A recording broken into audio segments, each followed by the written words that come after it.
So our management sent it to MTV, Yeah. and they liked it, and they put it on medium rotation. Yeah. And then when Zutat came out of the woodwork, going through his divorce, he was livid. And he'll deny this, but this is the truth. He called MTV. He goes, "If you don't pull that video off, you're not getting the next Guns N' Roses video." And Jimmy said to me, he goes, "Pete, I'm going to the other side." I'm like, "Oh yeah? Okay." I go, "Whatever." He goes, "No, I'm going to the other side." I go, "What do you mean?" He goes, "I'm going to start doing heroin." You know, I put everything I could into this band for the last 4.5, 5 years. And basically I was like, I'm just done. You know, and then they all freaked out.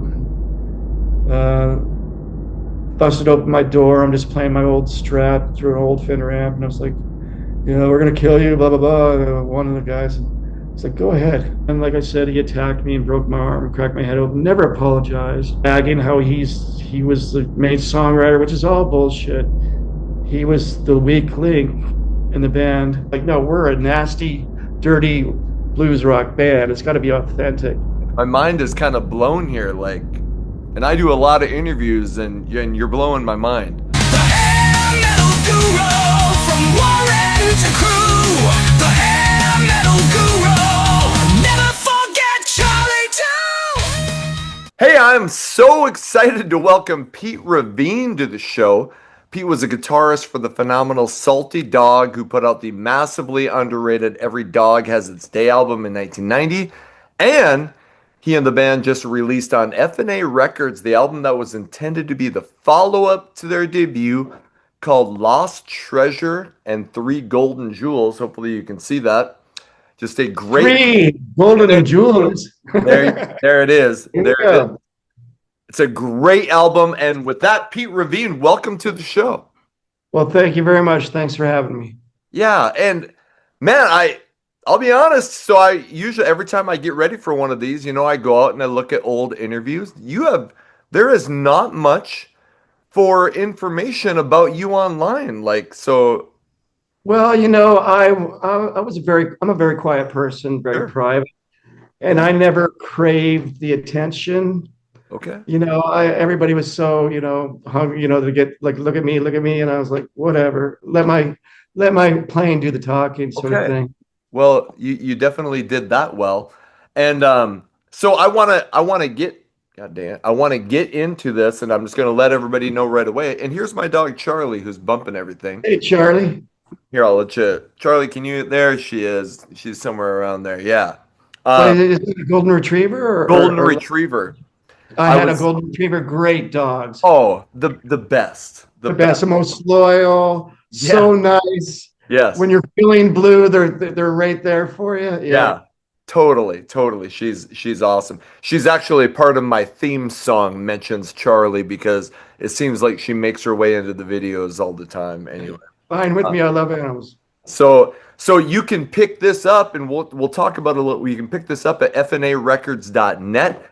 They have CD, they have autographed CD. You can buy it digitally. They have shirts and all that. So I want to get into that. But like I was saying, you're kind of a quiet guy, which is, so I feel it's really an honor to have you on and to kind of get, you know, a little bit about a little idea about you and your career. So where are you from? Like where did you originate? Well, my family's from Australia. Okay. And all my brothers and my parents, they immigrated to Canada, and I was born in Vancouver, British Columbia. Okay. And then we lived there. And my dad was a very famous entertainer and was huge there and all over different parts of the world. And then we moved back to Australia, and I think in 1970. Okay. And I went to school there for a while, and then we immigrated to the States in 73. Okay. Yeah. So I'd heard that, and your dad, I think you are junior. Dad is Peter Reveen, right? Right. The man they call Ravine the Impossibilist. Yeah, he was one of the most successful hypnosis in the world. Yeah. And we used to have the largest magic shows in the 60s and 70s touring. And I was a part of that. I did that my whole childhood. Is that like, do you feel like your desire to go into music and be an entertainer, is that where that starts? No, I mean, it was like, I mean, I'd been doing that, like touring all over the world with my family. Yeah. And then we were playing in Los Angeles, and I always wanted to play guitar. Yeah. And so my brother went and bought a Les Paul and an amp. And so the next day I went and bought a SG and an amp. And it's around 1978, and just Okay. taught myself how to play. Okay. All right. Yeah. So when was the first, like, when did you first venture out into going, okay, I'm going to find some friends and we're going to go out and play some shows? Well, I mean, I was touring the whole time, but we used to play in Bermuda and spend like 3 months. I did that for 3 summers, and I became friends with Frankie Avalon and his family and his kids. Two of his kids, Tony and Frank Jr. Okay. He played bass and drums, so we play in the showrooms, and that was my first band, really. Okay. And then one time we played at the end of Frankie Avalon's show. That was my first gig. Okay. All right. So, okay. So, in the Lost Treasures, in this booklet, it says that you, before you joined Salty Dog, it says you finished a Michael Jackson video, Dirty Diana. I'll just stop Yeah. there and let you kind of say, what was that all about? Well, yeah, that I was playing with this drummer, and he said to me, goes, "Hey, Michael Jackson, they're looking for musicians to do the video," and I'm like, "Yeah, right." He goes, "Let's go down." I'm like, "Sure." So I show up, and there's hundreds of guys. I go, "I'm not ever gonna get this." Yeah. So then when it was my turn to go up, I just plugged in, and I just sort of goofed off and was laughing and going like, whatever, just playing a bunch of rubbish. And then I never thought anything of it. And then 2 or 3 days later, they called me and said, "You got the gig." So you're in that video playing guitar? I'm in that video, but the thing about it, Steve Stevens is the main guy. Okay. But you got to look for me. I was kind of disappointed when I saw it, because I was watching the rough eds. I'm going, "Oh man, I look great and everything." But I'm up there, and you can see me, my hair go by. You can Okay. see my black Les Paul, and I can see, there I am, there I am, there I am. And at the end, they do the spin with my Les Paul. But I mean, it was a really cool experience. Michael was a really sweet guy, but you see, you had to sign a disclosure. You weren't allowed to talk to him. Okay. And and it's like Michael Jackson. My arm hairs were just like, Yeah. just going, "Oh my God." Yeah. And but he, between takes, he really gravitated towards me, and would always come and talk to me. And everybody, all his handlers are looking at me. It's like, "Hey, he came to me. I didn't, Yeah. I didn't go to him." But Right. it was a neat experience for like 3 or 4 days. And yeah, I got a nice check, and went out and had a nice steak dinner for, about a month. On Michael Jackson. That's pretty crazy. Yeah. Okay. So were you in, and before you auditioned, before you got the gig with Salty Dog, were you playing in bands on the side? Yeah, I came out to LA in '85. Okay. And I started up, auditioning for bands. The first band I played with was a band called Black Sheep. Okay. They were on Enigma Records, Okay. and a drummer I played with in Texas, and I toured all over Canada with him before I went to LA. He got me in that band, and I did about 4 gigs with them. But then the leader, Willie Bass, he never paid me, and I'm like, "Dude, come on, what about gas money?" And it's like, so after 4 gigs, I'm like, I'm done. But a lot of musicians went through Black Sheep. It's one of those bands where I think a guy in Megadeth played in it, and George Lynch played on the album, and also Racer X. Paul Gilbert? Paul Gilbert played on the album, yeah. Oh wow. I did about 4 gigs with them, but after he's like not paying me, it's like, all right, I'm out. Okay. Okay. Were you aware of Salty Dog before you? I had no idea who they were, because to tell you the truth, I was in my own little world. Okay. And I mean, I'd go out to the Sunset Strip and, check it out. And it was pretty insane. Yeah. And I remember going to Guns N' Roses rehearsal where they used to have the parties on Sunset and Gardner. And, and the scene was like, kind of like, wow, this is nuts. But I started playing with different bands, auditioning and getting fired from different bands. And Okay. seemed to get fired a lot because I I always stood my ground. Okay. And I never took any shit from anybody. And, you know, it's just like, you know, I grew up in show business. Like, no, I don't think so. Yeah, you'd probably been run through the ringer enough before you were in bands that you were, you know, probably Oh pretty yeah. strong-willed. I mean, I did thousands of shows as a child and as a young and as a teenager touring all over the world. So I was on a production show here in Vegas when I was 12 called the Follies Bergère. I was the youngest person in history, and I did my own magic act, and then my family did our act, and we were the stars of the show. And I did like 400 shows when I was 12 years old in the Follies Bergère, and just that type of touring schedule. We just toured nonstop. Yeah. And I might be backtracking here, but that's just so what? So you were doing magic? You had your own parts. What were you doing in these shows that when you were touring with your family? Well, I mean, there's two shows. There was the magic show, the hypnotic show. Okay. And in the hypnotic show, we were assistants, and you know, hundreds of people would come up on stage and get hypnotized. Okay. In the magic show, you know, it was the production was ridiculous. I mean, it was 3 semis full of equipment. I mean, it was just, I mean, it was probably one of the biggest magic shows in the world. Okay. You know, that ever toured, but it was so expensive to run, and but it was a neat childhood, you know. But I did a lot of shows, I mean, 20 times more than I did in rock and roll. Yeah. You know, so How did your were you my education? Yeah. School of Hard Knocks? Yeah, I mean, School of Hard Knocks. I had to do correspondence. Okay. And that's really hard when, you know, so I mean, it's like I did correspondence for years, and I tried to hide it from my dad. I'd be on the same page, you know, for like a week. He's like, "Let me see your score." I was like, "Oh yeah."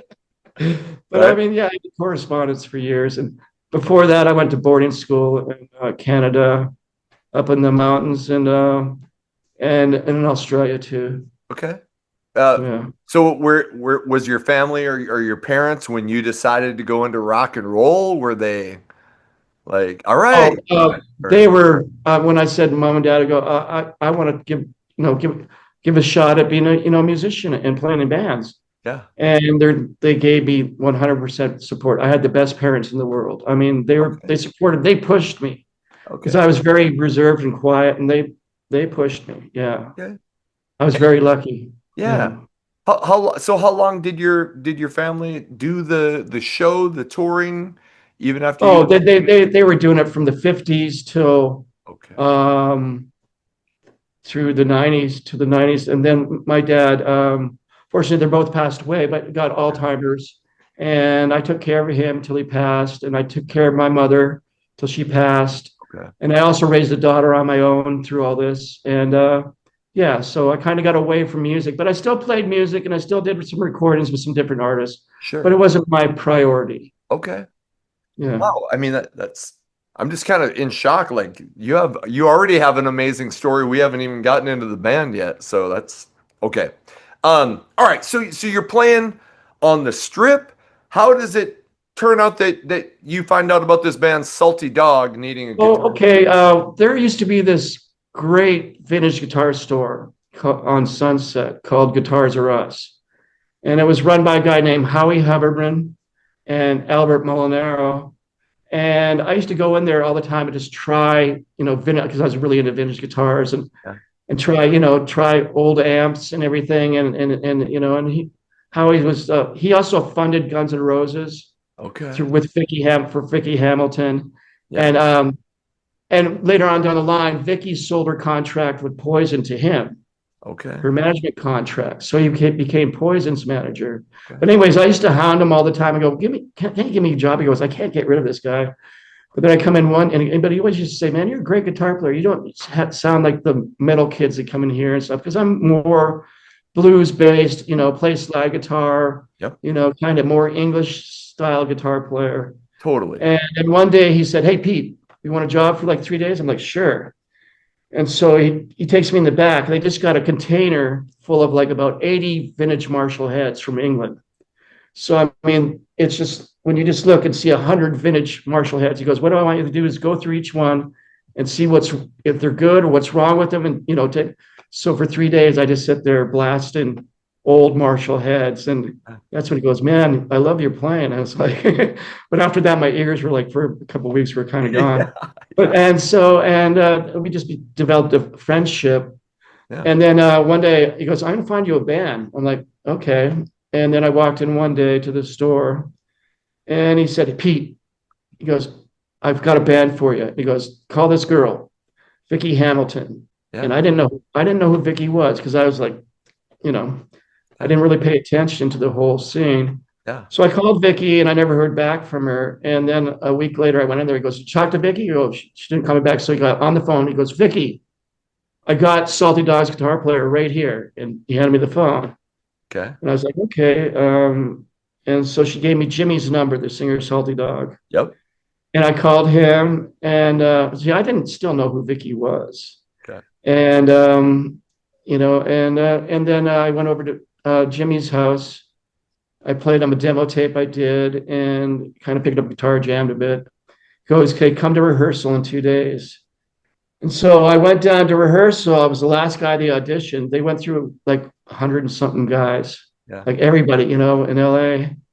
And I jammed some songs with them. And they said, just go outside, sit and give me a beer. And so I'm sitting inside. I go, do you want the gig?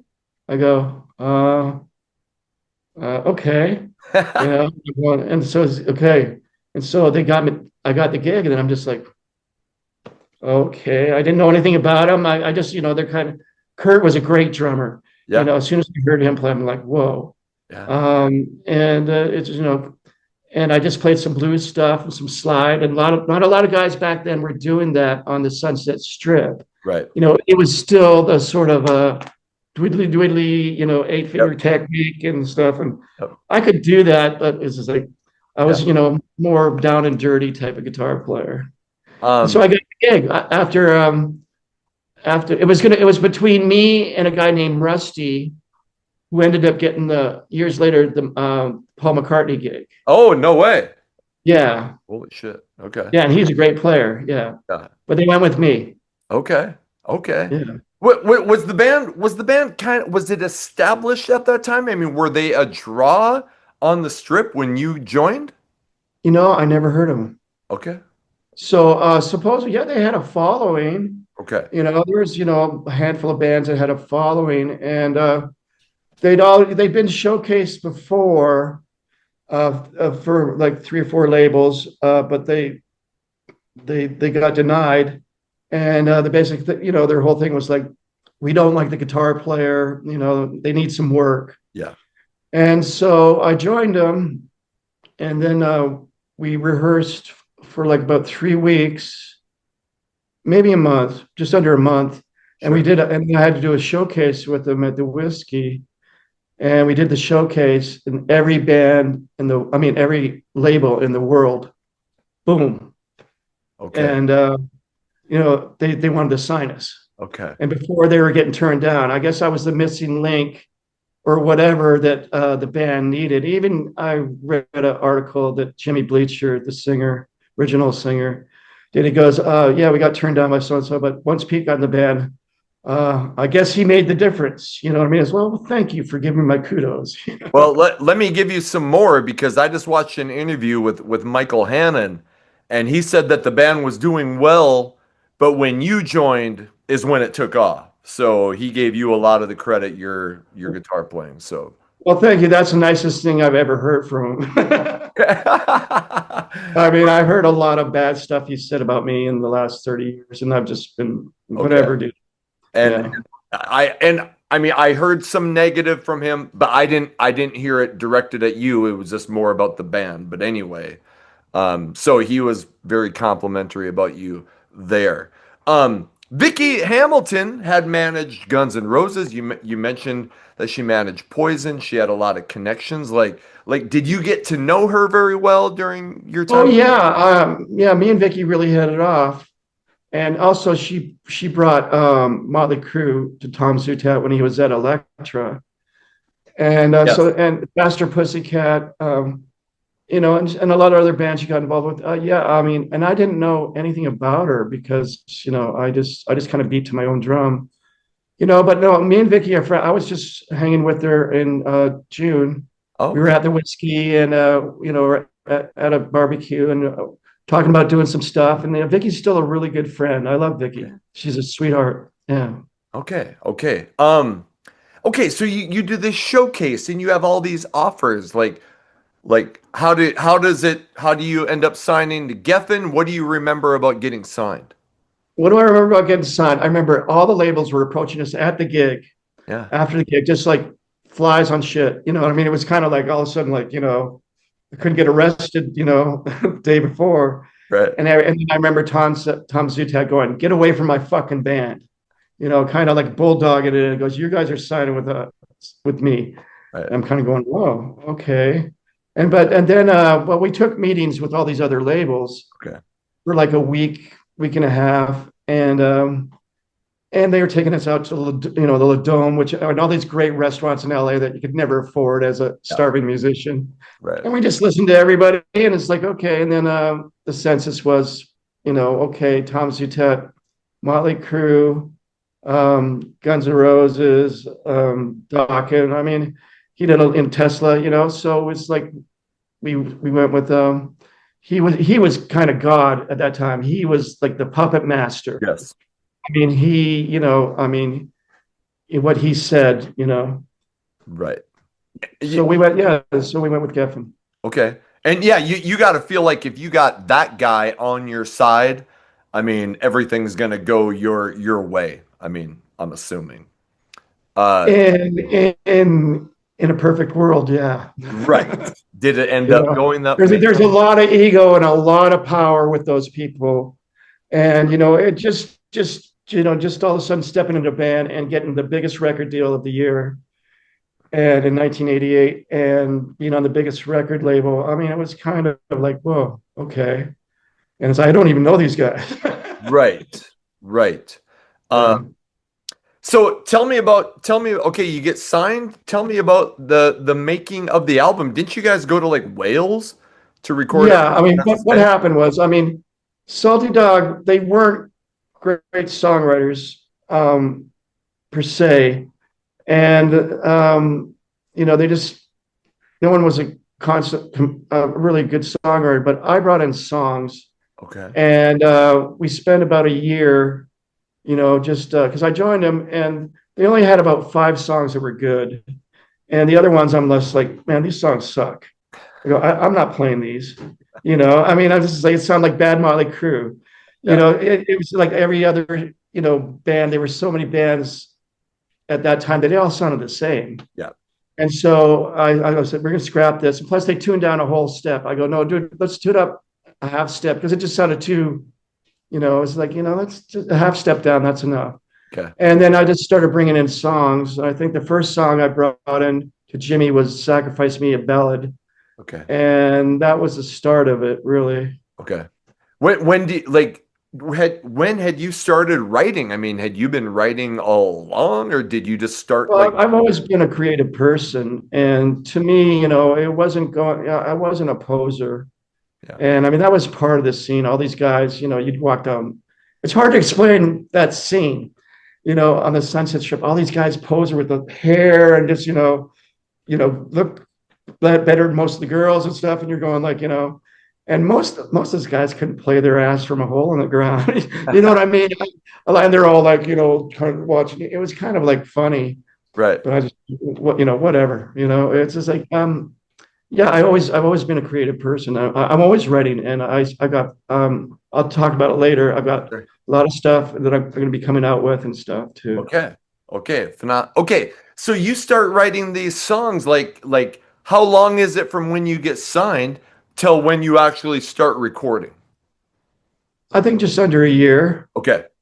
and it gave me time, because I mean, if you look at the first album, there's only 5 songs that I didn't write. I mean, I changed parts in them and stuff to suit my style. Sure. And but I mean, I co-wrote 8 songs on the first album, and they'd already been around for 2 years. So Yeah. it's just feeling out period, and just trying to jive in with the band. I mean, you got to give Kurt Meyer a lot of respect because Jimmy and Michael, they didn't know anything about the blues. Okay. And Kurt was a veteran of the scene. You know, he'd been in Rat, he'd been in all these different bands. That's right. And he was a monster drummer. And he taught those guys about blues. And, you know, he taught Hannon how to follow his bass drum, you know, and just, he taught those guys a lot about dynamics and blues, where I was like already a blues enthusiast. Okay. You know, I was playing slide guitar and and I was immersed in it. So when I stepped in, it was like what what Kurt was looking for. Okay. Okay. Okay. So you guys go off to Wales and you record. Yeah. And Peter Collins is the producer. Peter Collins and Jeff Workman. And Jeff Workman. And Peter Collins had worked with Rush and Queensryche. So Gary Moore, he did 2 albums with Gary Moore. And Gary Moore. Yeah, and a few other bands, yes. Tell me about recording that album. It was probably one of the best experiences of my life. Okay. It's because Rockfield Studios is a historic studio, and plus you're in the country in Monmouth, in Wales, and it was Rolls-Royce's. Originally, it was Rolls-Royce's horse stables. So the studio was built around the horse stables, and Robert Plant lived down the street. I met him and had beers with him, and Dave Edmonds, and it was just a magical place. Yeah. And it was just, it was awesome. And I've heard other band members in Salty Dog, complain about how long we took and everything, but it was the schedule that Peter Collins set up. Okay. You know, we took our time, had fun, had a lot of fun. Okay. And just made the album. Yeah. How long did it take to record it? It took about 2 months. Okay. Okay. And we didn't work on weekends because Peter Collins would go back with his wife and kid back to London. Okay. So on the weekends, we just party our ass off, go down to the pub, go into town. It was about a mile away, and just wreak havoc. And I'm telling you, any place you're in the country, there's rolling hills, there's sheep, there's cows. Yeah. And it's like the Hobbit land. It was. If you ever been to Wales, it's just a magical place. Yeah. I never have, but okay, that sounds phenomenal. Okay. When you get done and you love the experience, it takes 2 months. You got to make a video, and you're going to make a video for Come Along. Right. Correct? Right. That was that would be December '89. December of '89. Okay. Right. And we recorded. We found the director. I think his name is Jean Pelleron. He was a French guy, or French Canadian. Okay. We ended up doing it at like a boneyard in San Pedro. There was like big anchors and ship parts and stuff, and it was the coldest night of the year. Yeah. And it was just outdoor shoot. Tom Zutat never showed up. Okay. He was going through divorce, and but Vicky showed up, and we shot the video, and yeah, and then well, there's a lot of things that happened after that, and then Zutat wasn't around, and so our management sent it to MTV. Yeah. And they liked it, and they put it on medium rotation. Yeah. And then when Zutat came out of the woodwork, going through his divorce, he was livid. He goes, "How you went against me?" And kind of like, and I'm just sitting here going, "What?" And this, he'll deny this, but this is the truth. He called MTV. He goes, "If you don't pull that video off, you're not getting the next Guns N' Roses video." And he goes, he hated the video. And I heard Jimmy in an interview not long ago say how the management, everybody agreed to pull the video off. I go, why would you pull a video off MTV where it's getting airplay? Yeah. I mean, that's like suicide. Yeah. And but that's the honest truth. Because he felt that but he wasn't around. He was going through a divorce. So what do you do? So he didn't like the video concept, or he thought, or what was it that he didn't like? I think he didn't like that it was sent to MTV and got on rotation without his permission, Okay. without his blessing, Okay. I think that was more of it, you know. Okay.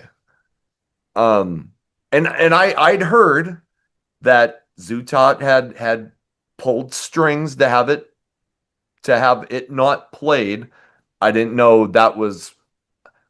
So I'll just tell you, and this is just in my research, was that there was, and maybe part of this is true, was that there was a deal with how much it cost to record the album, and there was a controversy about like whether you guys were supposed to pay that cost or whether Geffen was supposed to pay that cost. And is there any truth to that over the cost? No, I mean it's all in the contract. Yeah. I mean, how are a bunch of four broke musicians going to pay for a $90,000 video or pay $350,000 recording budget? I mean, that doesn't add up, does it? You know, Right. That's part of the contract. We had the same deal that Guns N' Roses had, basically. Yeah. You know, so in the same type of budget, and you realize, like, you know, you go to Wales and it's like, oh, this is great, we're having a great time, and you're like, whoa, all the booze you can drink and party, and you're in this beautiful place. It's like, you know, cha-king, cha-king, cha-king, cha-king. You know, that has to be paid back. Yeah. Eventually, you were going to learn the meaning of the word recoup. Yes, recoup. Yes, that wasn't in my vocabulary back then. Right. I hear that a lot. Okay. So, Charlie, geez, sorry about that. My dog is over here. Yeah. Okay. So you record the video. Zoot Out kind of pulls the plug on it. But you guys do go out on the road and tour it, correct? Yeah, we went on the road. But the thing about it, there's so many variables. It was like the agent that our management picked didn't do shit for us. Okay. And we didn't get any great tours. We do spot, you know, gigs with different bands like Danger Here or you know, Dirty Looks here, and just or go tour, do club dates ourselves. Yeah. We really didn't get any great tours, you know, which was a shame. Yeah, it was these. See, also in the band, I was a new guy, and the people that I wanted to manage the band, I got outvoted. Okay. And, you know, and so does Vicky end up leaving as management to go work with Geffen? no, what it was, the deal was the same thing she had with Guns N' Roses, but Guns N' Roses burned her. Okay. It's like she gets some sign, and then you pay her 25 grand, and you know, and you go on to a different management. Okay. We didn't have management. Like as soon as we got signed, we paid Vicky. Okay. You know, because she's a beautiful person and did wonders for us. Yeah. And then we didn't get management till after we recorded the album. Okay. Okay. And was your management any good? I mean, were they trying to back you up? The main guy in England, Tony Smith, he was one of the biggest. You know, he managed Phil Collins, Genesis, and in their office there, you know, Julian Lennon, Terrence Trent D'Arby, and a bunch of other big acts. Sure. And then they had opened an American office, and the guy, Patty Spinks, and his partner, Wally Verson, who was he was Rat's road manager, and he was Freddie Queen's bodyguard, and head of security for Genesis. He was a great guy, great road manager, big 6'5", ex-football player. And he was basically our road manager, but he was part of the team. But Patty, he didn't have any balls and to stand up to Geffen. Okay. And he wasn't the right guy for me. Okay. But Tony Smith, the big guy, I would have meetings with him, and he'd, you know, give me pep talks and everything. You know, keep it going, blah, blah, blah, blah, blah. And, you know, he was like kind of the wizard, you know, the Wizard of Oz behind the curtain. And I go, okay, I'll keep it, you know. But I felt there was other managers that wanted us that would have done a lot. But I really wanted a guy named Richard Bishop, who was Hanoi Rock's manager. and they were just breaking huge. Then Vince Neil, killed. Yep. And then he also managed Peter Murphy and Henry Rollins, and he was the guy I wanted because Okay. he knew Europe so good, and he had so much passion, Yeah. and there's different people that were also good, but I don't think the management was right for us. Once Zootout kind of messed with the video, did you feel like Geffen was behind you regardless, or did you kind of feel like they pulled the plug on the whole thing? I think that was pull the plug. Okay. We didn't get any support, any great tours that they could have pushed for. We were gonna. Oh, at one time, we were gonna be managed by Aerosmith's manager. He wanted to manage us, Tim Collins. Okay. Yep. And he goes, "I'm going to put you on the road. You're going to open for Aerosmith." I thought, "Oh man, here we go." Yeah. But then that all fell apart. Just a lot of bad, unfortunate things happened. He thought we were a bunch of drug addicts, and just one guy in the band was. But but I mean, wasn't one of you? Okay. It was one of us, but and that was a shame, because just things like that happened that just yeah. And I'm not looking to have any, like sling mud or anything, but I'm just everybody knows that what happened to Jimmy is. So when do you notice that drugs are starting to be a problem? Well, it's I remember we were coming off the road for like 3 months, and we were turning into a ferocious live band. Okay. Finally, we're just it's just like we've done the album, we're out touring, and we're just slaying people and slaying other bands. It's just like no one wanted to open up for us. Yeah. Or no one wanted to follow us. I mean, yeah. And I was just going. I remember coming back on a flight, having a couple of vodka tonics and smoking. This one you could still smoke on a plane. Yeah. And Jimmy said to me, he goes, "Pete, I'm going to the other side." I'm like, "Oh yeah, okay." I go, "Whatever." He goes, "No, I'm going to the other side." I go, "What do you mean?" He goes, "I'm going to start doing heroin." I go, "Really?" He goes, "My girlfriend, she's doing it now, and I'm going to start doing heroin." I'm like, "All right, good luck," And then we had about a week and a half off or 2 weeks, and then we got back together to start, rehearsing to go back on tour and write. And all of a sudden, he was never the same person in 2 weeks. I've never seen it in my life. I've known heroin addicts that have been doing heroin for 20 years, and he was gone. Okay. It's just to say that I'm going to the other side, and the other side let him write it, and I've never seen someone just like lose it like that. And he was my friend. Jimmy was my buddy. Yeah. And I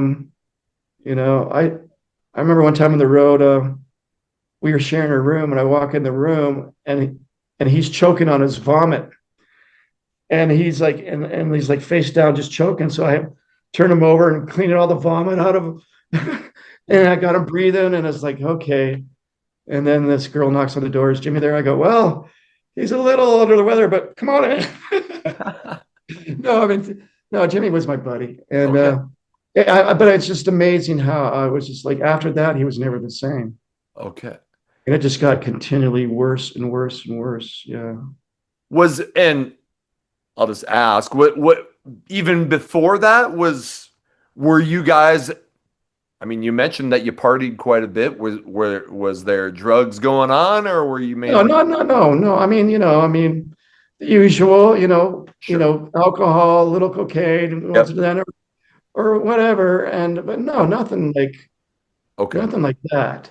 Okay. It just happened overnight, and he wasn't, it just grabbed that disease, just grabbed him as an addict. He was an addict. Yeah. And it just took over him, and it took over his soul instantly. And it was kind of shocking in a way. Yeah. When that happened, did you guys ever talk to him about it? Did he ever talk to you about it? Like, man, he talked to me because I was his friend. I was like, dude, you got to keep it together. But then, and then all of a sudden we do gigs and they're just horrible. Okay. And people are flipping him off and looking at me going like, yeah. And I'm just going like, kind of like, oh, geez, where's the hole? Instant hole. Yeah. And then we'd throw him in rehab and, using the band's money and everything. And he'd come out of rehab straight back into speedballing and going down his heroin path. Okay. Did when you finished touring for that album, was he still in the band at that point when you were done? Well, the unfortunate thing is we couldn't tour because we couldn't book gigs because who knows who's coming out of rehab. Right.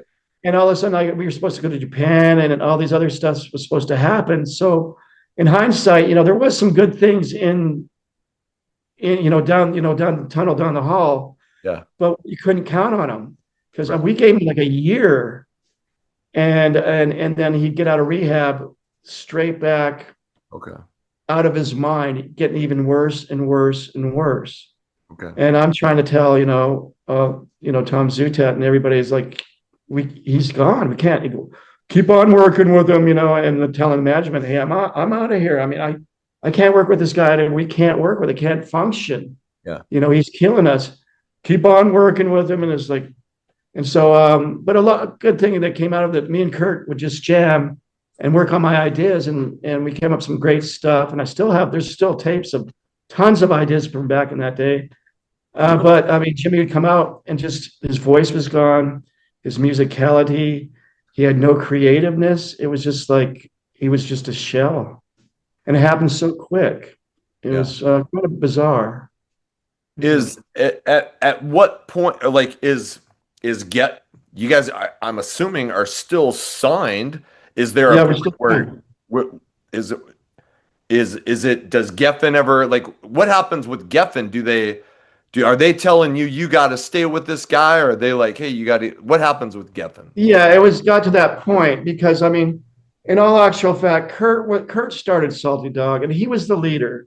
Yep. And then when we got signed and everything, I was the new guy, the quiet guy, but I was the musical leader because I had the songs, I had the ideas.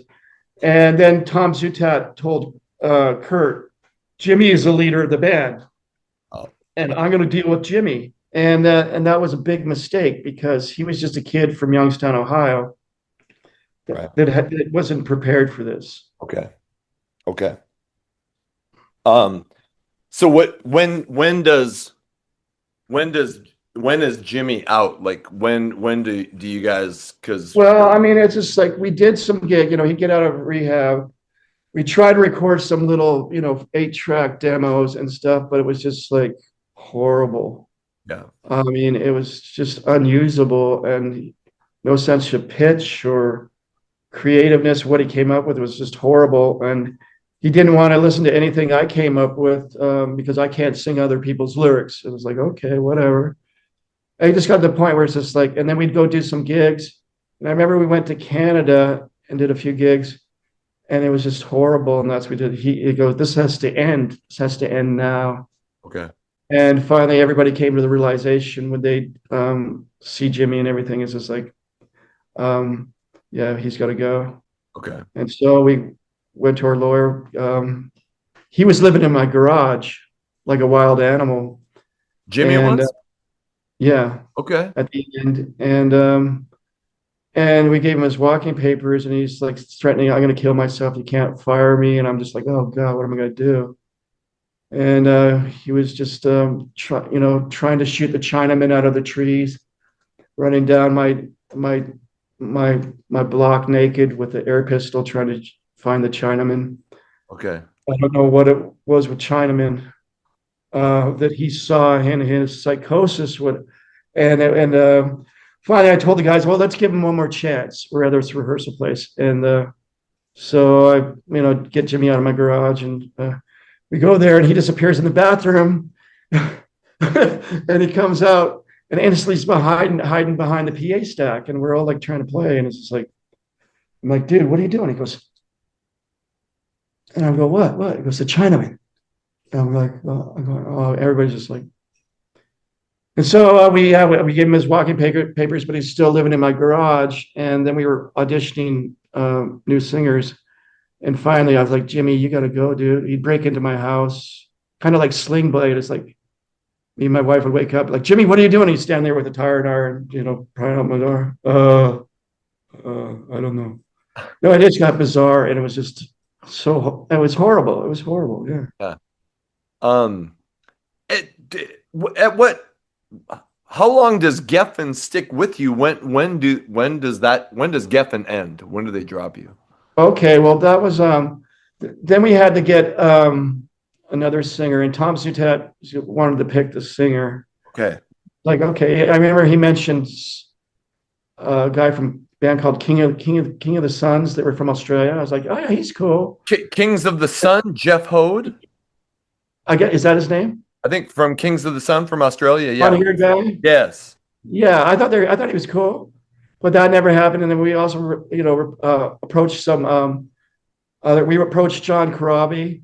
Oh. And he goes, "Oh man, I'd love to join you guys." I go, "I just joined the Scream." Okay. And I remember, because I knew Bruce Boulay. He's a very sweet guy, great guitar player. Yes. And some other guys, we approached. I think Dave King from Fastway. Yeah. And some other thing, but then we just had auditions, and people were flying in from all over the place. And in walks this hillbilly.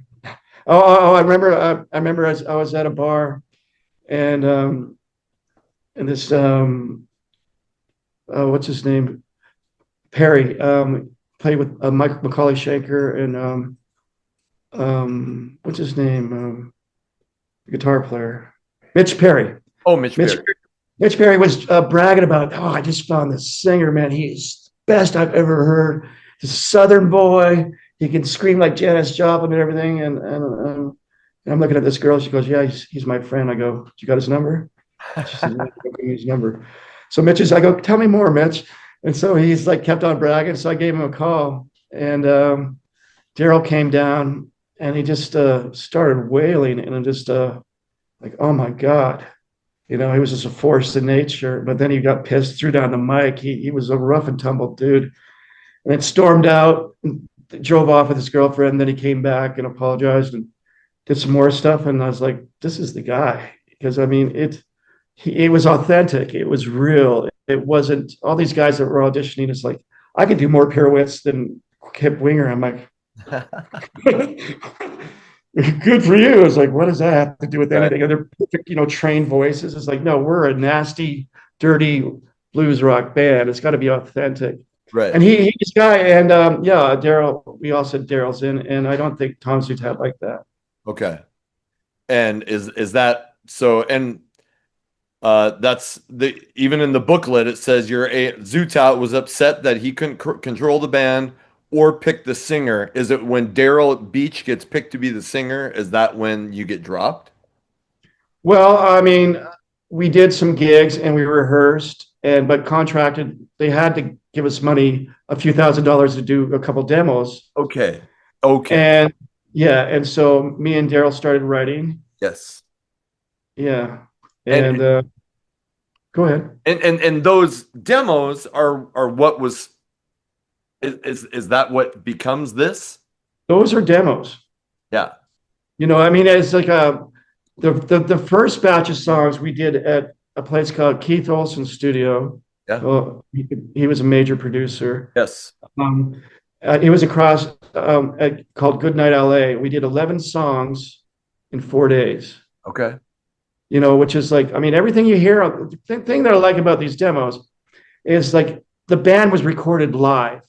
Right. The bass, drums, and guitars. It's three guys playing live with some scratch vocals, and and then occasionally I had to okay, I got to overdub a solo or another part, or sometimes I just played it all live all the way through with no rhythm guitar, and it's just basically live. Yeah, and it shows how tight we were. I mean, it's like. I mean, when you hear, when we come in on the one with Kurt's bass drum, we're all on it. We're in it. It was done, like I said, the first batch, we did 11 songs in 4 days. Okay. And then 1 day to mix it. Okay. And the second batch, we did 5 songs at Tito Jackson's house. in like 4 days. Okay. So I mean, the whole thing was like less than 10 days. Yeah. You Okay. know. And the first album, I mean, it went to number 176, which, you know, should have possibly given you a second album. But in 91, grunge is happening. Like, what do you remember about grunge starting up? Well, what I remember seeing Alice in Chains and hearing them, and I'm going, wow, what a great band. The singer's phenomenal. But like we were on Geffen at that time, and Kurt Cobain, and you know, they came out, and Nirvana, and it just went through the roof. Yeah. And I'm looking at their sales, I go, oh man, we're all done, Yeah. you know. But I mean, I befriended Sean Kenny from Alice in Chains. I was living in Venice Beach when they were recording Dirt, and we were hanging out at a Red Onion, and I was like, you know, just having some drinks, and we're talking, and Come Along comes on, and he goes, I really like this band. These guys are really good. I go, really? Well, that's me. He goes, oh, really? And so we became great friends while he was recording Dirt. And so the grunge guys liked us because it was authentic, you know, and you know, they still liked it. It wasn't lumped in with the. I mean, I hate that, you know, the whole hair metal, you know, we're hair metal or we're sleaze rock. It's like, I really don't know what that means. And You know? Salty Dog's sound was so different Yeah. than what was going on at the time. I mean, completely. So, Yeah. I mean, it was recorded very naturally yeah. and no gated reverbs, not all that 80s, you know, big production. It was just down and dirty. And, you know, I'm playing, you know, vintage instruments, vintage amps from the 60s, guitars from the 50s and 60s. You know, just going for that natural sound, Yeah. not that compressed, you know, sort of metal thing. Yeah. So you get Daryl in and you start recording what would become the second album. When does Mhm. Geffen tell you, like, no, it's not, we're not putting it out? Well, I think it was, well, they even came to us, I think Peter Paterno and everything said, hey, we're sorry, we backed the wrong band. You guys outsold, because they put all their wad into Little Caesar, a band called Little Caesar. Yep, I know them. And we outsold them like 4-1. Okay. And they didn't put anything into us. Okay. So they go, next album will be behind you. Okay. But it was, you know, it was all compounded from losing a year with Jimmy, trying to get him sober. Yep. And then he was totally fried. Then started working with Daryl, and you know, you know, it just lost so much momentum and time. Yeah. But I mean, the grunge people liked us, you know, and we, even after Geffen, we got offered a small deal from a smaller label. Okay. I wish we would have done it. I wanted to do it, but it was basically, I think, because Tom Zutat and our relationship going over his head, and Jimmy would also go to Geffen and steal all the CDs out of Geffen and go sell them for dope. You know, all this stuff added up, and Tom Zutat couldn't control. He was actually stockpiling a lot of bands that he kind of ruined their career. And I remember going to a meeting with Zutat once, and Don Dawkins was coming out, and I said, "Hey Don, how you doing?" And I said, "So how's Don's project going?" He goes, "Fuck him. I'm gonna squash his career." And I'm like, "Whoa." Shit. And he had the power to do. You know, I was kind of like fire. I was like, "Oh no, this guy has the power to just. If he don't like you and you piss him off, you're fucked." Yeah. You know, and yeah, I mean, you know, I mean, I mean, Tom Zutat was hugely successful. You can't knock his success and his ear and his insight to bands, but you realize that this little guy can squash you like a bug. It's a cutthroat business. It really is, and you really learn that. You know, because I remember I never found out we got. Well, also they kept on wanting us to turn in the masters for the demos. Okay. You know, and finally we turned them in. And Tom Zutat says, I fucking hate your songs. These songs suck and everything. And I'm just like, whoa, you know, you just raging on me. And I'm like, you know, and they, as soon as we handed over the demos, it was just basic. He already came to the mind that he's done with us. Okay. So it was all prefabricated. So, but I didn't find out we were dropped until I walked into Geffen one day and everybody's acting kind of weird. I'm like, hey, how you doing? It's like, the secretary said, haven't you heard? I go, no, because you were dropped last week. I'm like, I go to my management. I'm just like, well, we were going to tell you. I'm like, you motherfuckers. Oh my God. Yeah, I mean, it was just like, it was kind of a shock. But what I also learned is like all those people, you know, in the A&R department and the whole publicity thing with Geffen, all those people that were so nice to you and everything, you'd run into them in a club. Hey, how you doing? They're like you don't exist. You're like, wow. You know, I mean, welcome to Hollywood. Yeah. Right. Yeah. So, okay. So Geffen is done, but you did say there was maybe some other label interest. Was there a period where you guys thought, screw it, we're staying together. We're going to, you know, we'll find another way to make it happen? Yeah, there was. And, but unfortunately, Kurt got it up his ass to fire the management. And I think that was a big mistake. Okay. And so then you know, drew up papers from the lawyer and fired the management. And then, okay, now we have no manager. And as soon as our management was fired, our accountant said, I went to go pick up my check. And he goes, okay, that's your last check. I'm like, excuse me? He goes, that's your last check. There's no more money. I go, I know there's money. He goes, no, that's it. And it's just kind of like, but I mean, we you know, we had no lawyer, we had no management. How are you gonna check the books? You know, and I'm just like, I know there's about 50, 60 grand at least, Right. you know, because we did do some good deals with merchandising. Okay. And, you know, publishing, some Japanese publishing and songbooks Okay. and stuff. And then, you know, there was hundreds of thousands of dollars for us to survive.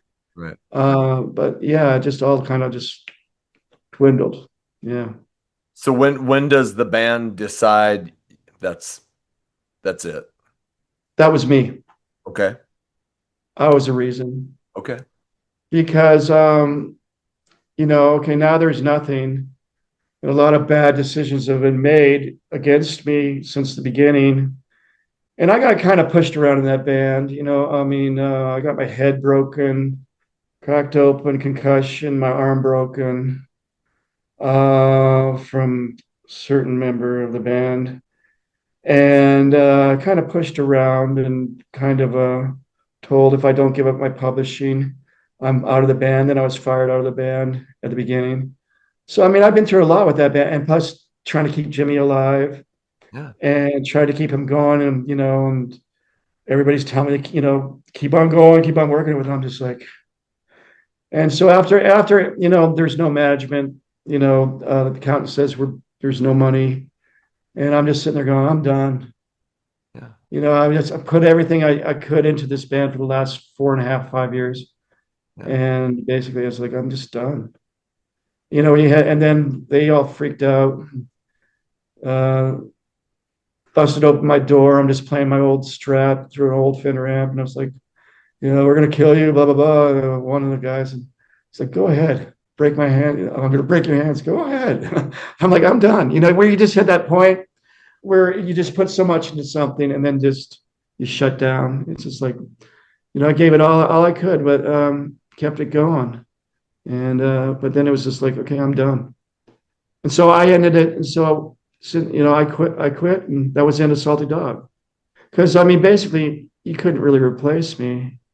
You know, I mean, yeah, you can find another. There's a lot of great guitar players, but you know, when you're writing everything and you're keeping it going, you know, it just hit the point where it's just like it's not worth carrying on for me mentally, or for my mental health or anything to keep this going. That sounds like it got really, really pretty ugly. Oh, there's a lot of stories in there that was ugly. because you got to realize that I joined a band and rehearsed with them for a month, and we got the biggest record deal of the year. So all of a sudden, a band that's been slugging it out on the strip, all of a sudden I step in like the golden boy or whatever, and just da-da. And so there's, yeah, there was some. I mean, but I didn't feel that way because I was from a working show business family. It's like, okay, now let's work ethic. This ain't brain surgery. It's rock and roll. Put her head to the grindstone, and do it. But I mean, I love Kurt. Kurt's a great guy, Right. and we've made amends, whatever. And Daryl, the second singer, I love him too. He's a wild hillbilly, but just an awesome blues rock singer. Right.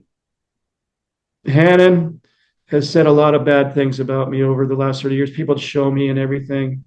I'm like, holy geez. And he's just bagging how he was the main songwriter, which is all bullshit. He was the weak link in the band. But and like I said, he attacked me and broke my arm and cracked my head open. Never apologized. But when that happened, I was in a cast and I had a bad concussion and 12 stitches in the back of my head. We had to fly back to LA and do the Lonesome Fool video in 3 days.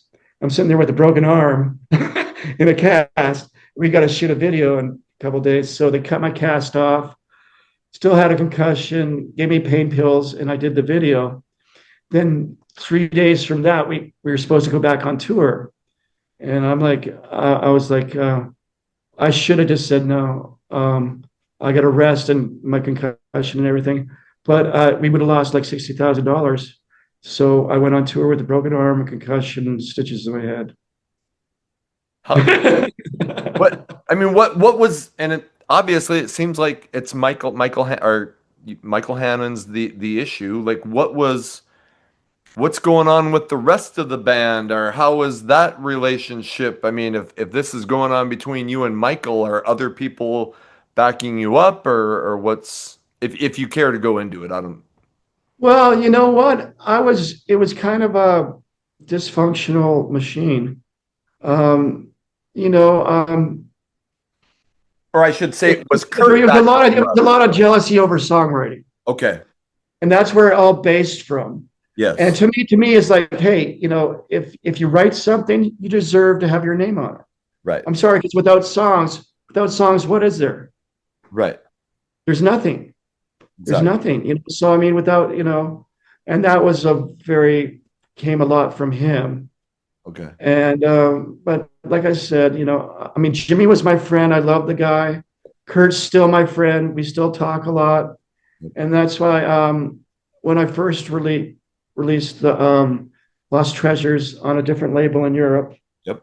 I had Kurt write the kind of history of the band and included him in it because Hannon was doing stuff, releasing all this crap, and we had to put a stop to it because it's just like, this is not true. This is not how the band, you know what I mean? And me and Kurt just like, okay, dude, you're a cut off. You have said too much bad crap and dragged this band through the mud. And none of us said anything for 30 years. And so that's basically, I wish Hannon the best, whatever. I don't have anything to do with him. I don't want to have anything to do with him. Okay. But he wasn't a good human being, and I did enjoy playing with him. Okay. I really did. Did you get the publishing that you felt you deserved? No. Okay. No, I got burned on a lot of stuff. But we also got burned on our publishing because our lawyer, I remember at one time, I mean, I was very gracious with it, put it that way. Okay. But I remember at one time we were getting an $80,000 check for our. I was like, oh, cool. I'll get this amount after, the lawyer and the management, I'll get this amount. And then all of a sudden it's like, manager said, no, you're not getting your publishing. I go, why? They go, Geffen cross collateralized it. I'm like, what? What does that mean? Because don't go talk to your lawyer. So we went to our lawyer, Stan Diamond, and I go, what happened? He goes, well, I guess I missed it. Would you like a Coke? Anything to drink? Junior Mint? I'm just looking at this motherfucker. He's like, we paid you $35,000, $40,000 to do our contract, and you missed it. And all he could say, would you like a Coke or Junior Mint or a Mars bar? So I'm just like, Holy shit. yeah. So all these little things. And it's just like, yeah, I could tell you stories. Oh, so maybe somebody needs to make a documentary about this band, because Some guys have all the luck. my mind is kind of blown here. Like, and I do a lot of interviews, and you're blowing my mind. Okay, and feel free to, but I'll. No, I mean, I really don't want. Yeah, You basically got the gist of how I feel get about everybody. I get you. And it's so much time's going by. But like I said, I'm a very private person. Yeah. And I don't believe, some people in that band had more talk than brains, and like the dance on the lower lip. Yeah. And we just sat back there, and me and Kurt just like looking at each other going, talking to each other. It's like, man, this got to stop. Yeah. So, I mean, and there's a lot of truths to be told about things that happen, but I think we can save that for another time, or, but. Yep. No problem. And I appreciate how much detail you're going into. You're answering a lot of questions that I think a lot of people have about this band, because there's I'm pretty active on social media, and you'd be surprised how many people still talk about Salty Dog. And, people love that scene. A lot of people love that band. Well, you know what? I mean, I'm very proud of what I did in Salty Dog. Because it's just like as time goes on, the first album, it stands up. Yeah. And even on Lost Treasures, these are demos, and you got to realize I didn't have the masters for these. Yeah. I had to take this off of DATs and cassettes. Yeah. And get them in the studio, just kind of like, get rid of the tape hiss. Yeah. Or if there's tape drag, you know what I mean? And just kind of make them presentable. I mean, these were never supposed to see the light of day. This was just showing what songs we were writing and stuff. And this stuff sounds fantastic. I mean, whatever you did to fix them up, this does not sound like, oh, hey, we're just listening to some crappy demos at all. No, because they were recorded well, and we played them well. And it's basically live with a couple overdubs. I didn't have the time to do my Jimmy Page guitar armies on a lot of stuff, which I would have loved to do. It was just, boom, boom. Like I said, between all those songs, and there's only one song on here that's left over from the Rockfield sessions. Okay. Strong Medication. Okay. Which Jimmy's singing on it. Okay. But all the others, and there's two unreleased ones. Blue Prayer and Losing. Yeah.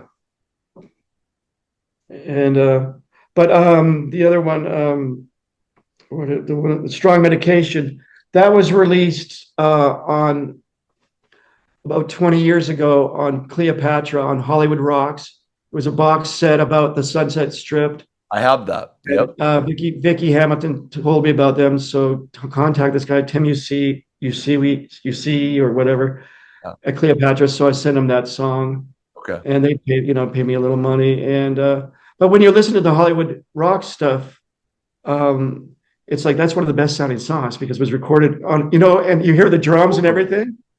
And a lot of those other tracks sound like, they sound like shit. Let's be honest. Yeah, it sounds like it recorded on a ghetto blaster or something. Exactly. Yeah. Exactly. So, and all of a sudden you hear this drums and you're like, whoa. Even Brian Tetchy was like, whoa, that's what really sold me. Yeah. Okay, so Salty Dog ends, and if I did you join a band called Tweed?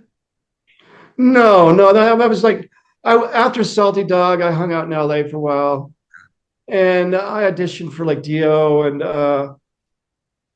LSD, band called LSD. Life, Sex, and Death? Yeah, then they went with Alex Kane. No, I think they were jamming with Warren DeMartini. Oh, okay. Well, who's an amazing guitar player. Dio and some other bands. I can't remember. Then I was going to join the Four Horsemen. They called me up from New York Okay. and stuff like that. And I just was kicking around LA, and I just decided I got to get out of here. There's nothing happening in LA, so I moved back to Canada for a few years, and then came back to Las Vegas. My parents lived here in '97, Mhm. and and I was just playing it. But then I got custody of a 2-year-old baby, Mhm. and I was offered to. They called me up to audition for Paul McCartney, Wow. and yeah, and I told him I can't do it. I just got a baby that I'm taking care of on my own. Yeah. And another band, Vicky Hamilton. I could have done an album with Tom Dowd, the producer who did Aretha Franklin, Know that All name. Years, Leonard Skinner. But it's like I got a baby, Yeah. and I could have. This band in Ireland wanted me to join them, but I mean, I got dealt this hand that I got to take care of this little girl, and so I just kind of disappeared. I don't mean to. You don't have to tell, but you get this baby. Where is the mother around, or why did it suddenly become She your? was nuts. Okay. I mean, it's just like, I mean, you can't, I had some pretty crappy marriages. Okay. You know what I mean? I've been single a long time, but, Okay. and it's just like, it just, you can't help all of a sudden, you marry, you have a kid with someone, and they kind of use you for that kid, and then they're insane. They go insane. I mean, what are the options? You want your kid to grow up like that? True. True. And so, and I've also, I was a caregiver for my dad till he died, Yeah. and a caregiver for my mom for years. And today's her anniversary of her death. So Okay. thank you. Yeah. And so, I mean, I'm a very family oriented person. Yeah. But I mean, during that time, I mean, I've also recorded CDs with Jizzy Pearl. Okay. I did some stuff with him, and I was playing in bands with Frank Domino from Angel. I played in, we'd play, go play these Indian casinos, and Yeah. Paul Shortino. I also played in a band with him, Yeah. and done studio stuff, and I did this album with this guy from the '60s and '70s. A great album. I still have it, but he died. But so I'm sitting on so much material, you wouldn't believe it. But I've just been writing and working with younger bands, Okay. and some younger bands up and coming are probably doing some of my songs, and some of my stuff's being submitted to movies. Okay. And I got a new recording project, Okay. which is really good. Okay. I'm about 14 songs in on that, and I'm shooting for 30. Okay. And so yeah, and it's you're gonna laugh.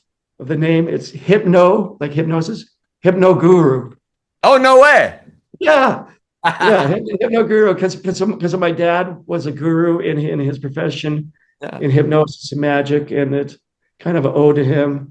And so that will be coming out later this year. Okay. And I just got tons of material, like I said, being submitted for movies and stuff. I've always been creative, Yeah.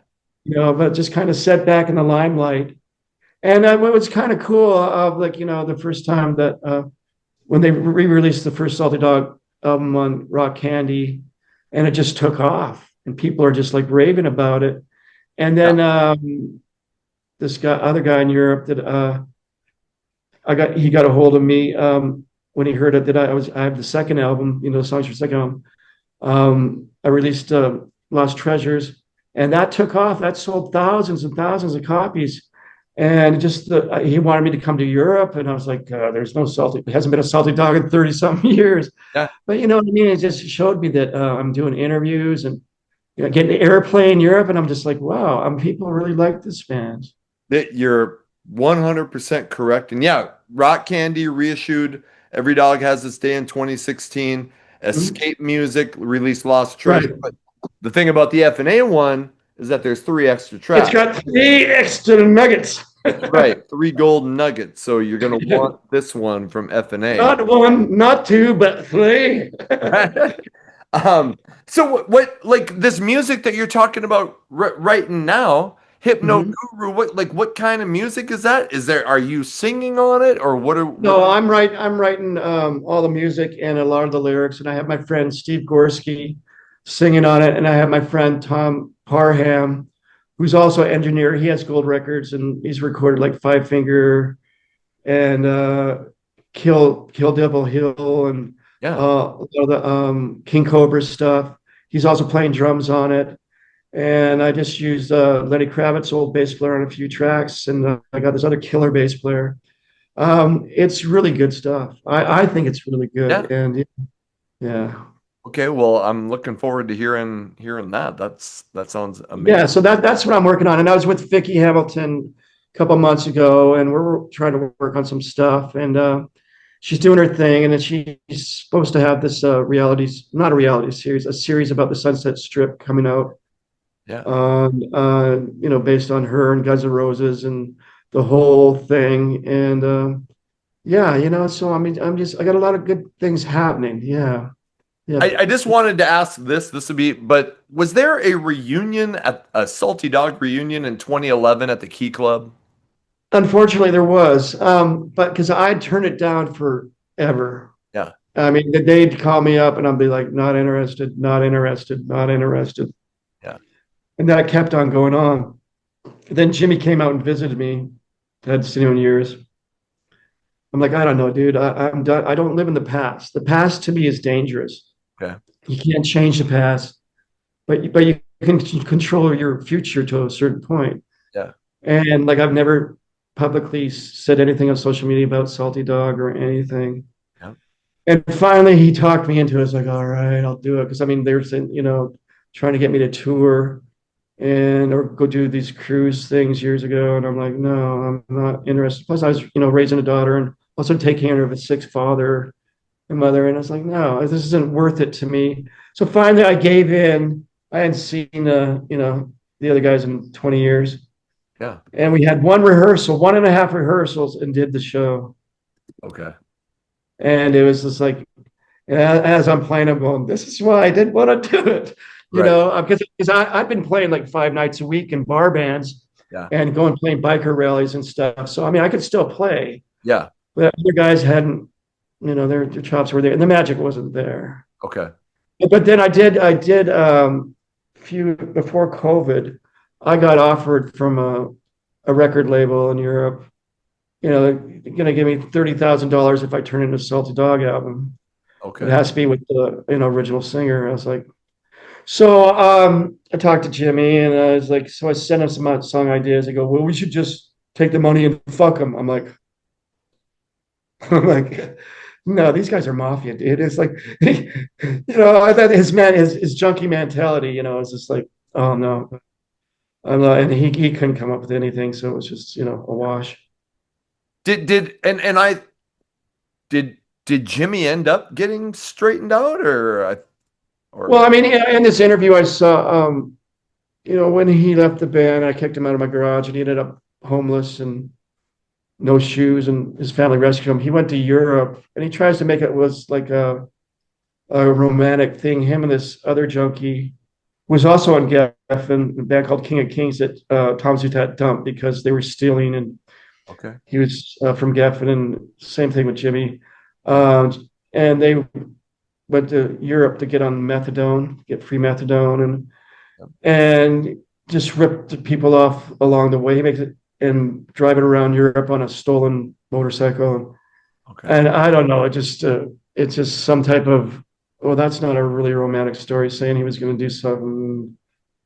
Okay. Then he came back to the States, and then he got involved in my life for a little bit before I left LA, and it was just a disaster. Okay. Remember, I was living this house with Mike Starr from Alice in Chains. They kicked him out, and he was living there, and Jimmy ripped him off on a heroin deal, and just all this junky stuff. I'm just like, I'm just trying to deal with, and I'm just like, I'm out of here. Yeah, sure. I mean, how much of that can you take? I mean, I don't know. Do you talk to Kurt? I think you kind of. Me and Kurt we're good friends. Yeah. I might go see him in a couple weeks. Okay. Where's he at? I mean, because I tried to get him to record some stuff Okay. a few years, but he's so stuck in his job. He owns a business, a dog grooming business, and Okay. he went through a bad divorce. Like I've gone through three of them, Okay. and his son died, and just he's. But I mean, when he last time I saw him, he was here doing the Bonzo bashes. Okay. Where all the great drummers. Yep. And Kurt just got up there and annihilated everybody. Oh, right.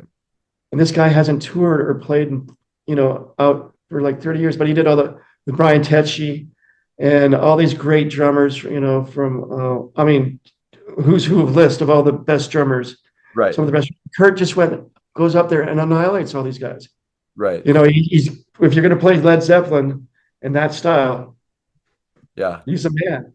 He can still play and stuff. It's amazing. It's amazing. But we talk about it, and he talks about, well, let's get Greg Chason, who I know Greg, Yeah. and is a phenomenal bass player. And because Jakey Lee was one of my best friends, and I know Greg for years, and and it's just like, well, maybe, man, we'll talk about it. And I got a great singer, Steve Gorski, my friend, and we'll see. Yeah. You never know.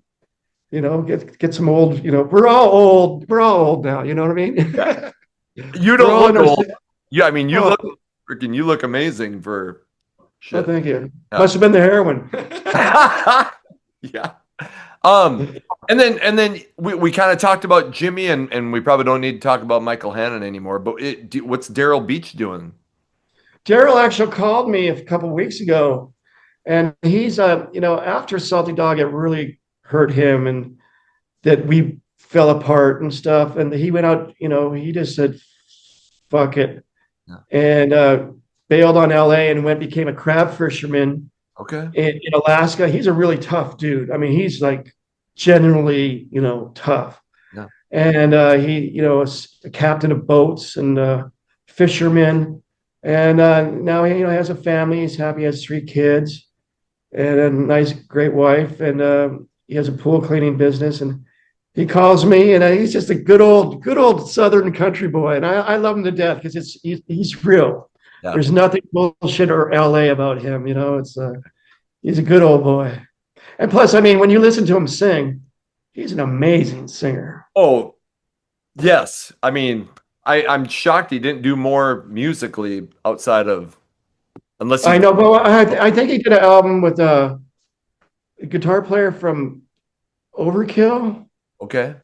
and Dave Spitz, bass player who was, I think, in Black Sabbath for a minute, and I can't remember the other bands. I think they did an album together. Okay. Yeah. Okay.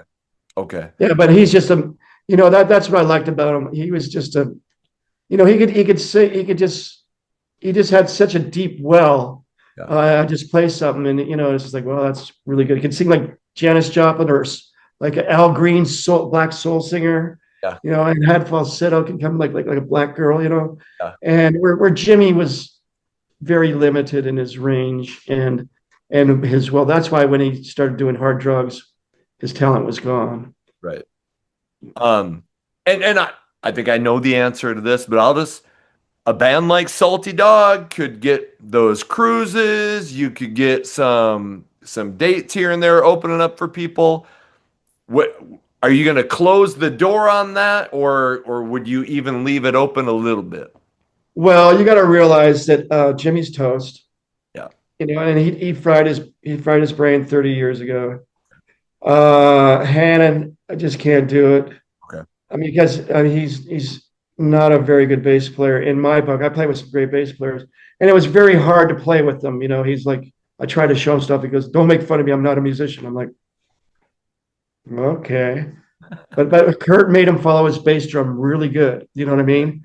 And so he was tight with Kurt, and Right. I just can't. And as a human being, he did some bad things. So I just can't be around negative energy. Yep. But Daryl's, he said, Kurt was to be up for it. And I'd like to, if it was someone like Greg Chason, Yeah. or my friend Steve singing, you Yeah. know. But I mean, long as there's me and Kurt, we're the sound of the band. Yeah. You take one away from the other, You know what I mean? Yeah. It's just like we sound good together. Yeah. Yeah. So I mean, if it was me and Kurt and some other guys, sure, yeah. But I mean, you can't resurrect someone that's their mind's gone and their voice is gone. What are you gonna do? Sure. Okay. All right. And so when did this come about? You and Doc from FNA, like how did that come about? Well, I mean, because me and Kurt are tight, and Doc approached Kurt, got a hold Okay. of him, and then Kurt called me up. He goes, this, FNA, this label wants to put it out. This guy named Doc, Yep. and I goes, I want you to handle this. Okay. So Kurt just turned it over to me because he knows that I care about the legacy of the band. Yeah. Now, I'd always do the right thing. Mhm. And so Kurt turned it over to me. And I thought, Doc, what a great guy. Oh, totally. I mean, I just hit it off with him. I go, and he's, cool kid from Chicago. Yeah. You know what I mean? And he lives Yeah. in Nashville. And I just thought, what a great guy. Yeah. And we just talked and rapped. And I told him a bunch of stories like I'm telling you. And he's like, wow. And I just thought, what a great guy. I go, yeah, let's do it, man. Yeah. And so I've got these other tracks, and had to find the sources to get them off of, Yep. and there's other stuff that has leaked out, Salty Dog demos and stuff that are just crap. Yeah. And then he called me, well, what about all this other stuff? I go, I don't want to pollute it with stuff that's not up to par. That I don't even like being really it's out there. So I just put the 3 extra tracks that I thought, okay, these are tasteful. Yep. These are good. And it's like, yeah, man, I'm really proud of it. And I'm really happy to be working with them. Yeah. You know, It's got a great booklet. Here's the CD. yeah. There's the back. The book, like sometimes you buy CDs and you get that little fucking like cardboard pouch, and that's all. This has like a booklet with all the lyrics. Yeah. It's got a little band story. It's got some pictures. There's a little band story here at the end. Right. And it's handwritten by Kurt. It's not some, Yes. it has spelling mistakes and everything. Yes. It's like, This Yeah. is like I open this up and I'm like, oh, it's like the old days of going to your favorite record store and getting a CD and like wanting to sit down and read oh shit. So well, I mean, I'm old school. I mean, I grew up with albums, and just looking at the album, I remember like my first concert I ever saw was Black Sabbath Volume 4 oh, right. in Melbourne, Australia. Yeah. And all you had was the album. And you're just thinking like how mythical and what these guys were. And I remember touching Ozzy's feet when I was like 10 years old. And it was just amazing, Well, I'll just I still buy CDs. Like this is my stack of what I've probably bought in over the last couple months. I mean, so I'm Wow. I'm still a physical music guy. Yeah, so am I. I mean, I go to thrift stores and pawn Oh, shops totally. and look for CDs or that, I'm like, oh, this is for $1 or whatever, or, yeah, I mean, it's worth it. Yeah. Totally. So, and you mentioned Hypno Guru. So and you said by the end of the year, you're thinking? Yeah. By the end of the year, we'll have a product coming out. Okay. And if anybody wants to get a hold of me, you can get a hold of me at PeteReveen@gmail.com. And I'm just working on getting the whole Hypno Guru Yep. stuff up and stuff. And it's sounding really good. There's some great stuff, and the singer's great, and the songs. I'm really proud of the songs, and yeah, Well, it's I'll put your email address in the description. Are you maybe gonna create a Facebook page or anything? yes, yeah. That's all in the works. But Yeah. it just had. And I'm sorry I canceled the first time with you, but Oh. I got bronchitis really bad. Then I got COVID, and so it's like I was just out for the count. Yeah. What's hilarious is you got bronchitis and had to cancel. Then a few days later, I got bronchitis. I had to cancel with the dude Oh, really? on like Tuesday. But now I'm finally so today is August 22nd. So no problem at all. I Okay, appreciate great, man. Awesome. So I completely understood that. Cool. Man, it has been just a blast hearing, because there's just not, in my opinion, a lot of information about the history of Salty Dog out there, especially from somebody like you. I really appreciate you coming on and talking about that and the new album. Oh, thank you. And hey, Anthony, I really, like I said, I mean, I didn't know who you were. Then my friends showed me. I was going, oh, this guy's cool. And you had Alan Niven on. Yeah. Anyway, and Greg Jaffia, he lives here in Vegas. Yep. You know, I mean, Yeah. a lot of people move to Vegas that you wouldn't believe. Yeah, I just talked to Alex Grassi's from Quiet Riot, lives in Vegas, so there's a lot of people in that scene there, and I really appreciate you taking the time to come on. If you put out anything and you want to come back on and talk about it, man, just let me know. But I'm rooting for you and looking forward to the new stuff. Oh, thank you, man. Thank you so much, and I appreciate this. And I'll definitely come back on when we have the new CD and stuff. And I'll tell you some more. I'll get more. We'll get more into the dirt. Okay. Sounds good. Sounds good. All right, Pete Raveen, thank you so much. You take care. All right. All right. Thanks, everybody.